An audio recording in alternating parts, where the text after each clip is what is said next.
Sa gitna ng mga isyu sa pamahalaan, nanindigan si Vice President Sara Duterte na hindi dapat hayaang iwasan ng mga kongresista ang pananagutan sa pamamagitan ng pag-alis sa bansa o pagbibitiw sa pwesto.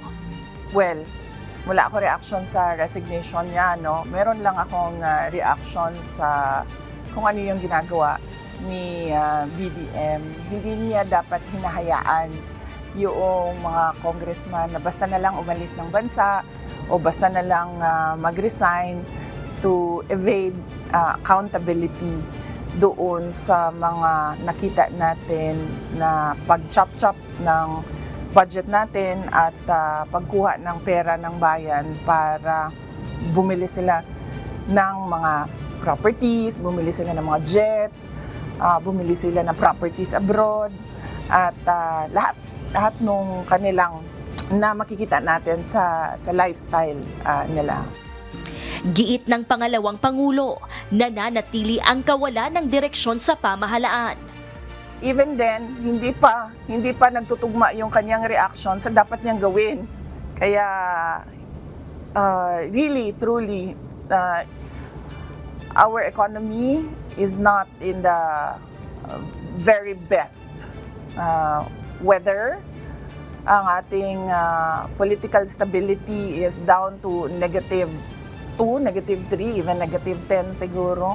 Magulo siya kasi unang-una, walang vision, walang direction, walang plano. Yung nakikita mo, puro sila politika at paninigurado na may pera sa bulsa at yung eleksyon nila sa susunod na darating na eleksyon.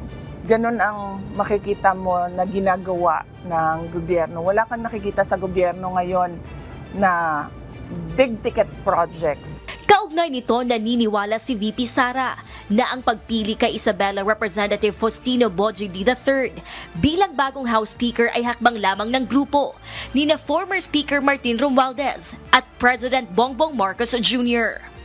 So sila lang din yon, sila lang din yan at sila lang din nag-usap kung ano ang gagawin nila at sila lang din ang nagplano kung anong gagawin nila sa 2026 budget because this is all about, number one, the presidential elections of 2028 and the budget of 2026.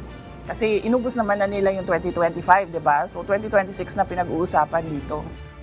Dagdag niya ang pagpapalit ng lideratura sa Kamara ay isa lamang umanong paraan upang pahupain ang galit ng publiko laban sa pamahalaan.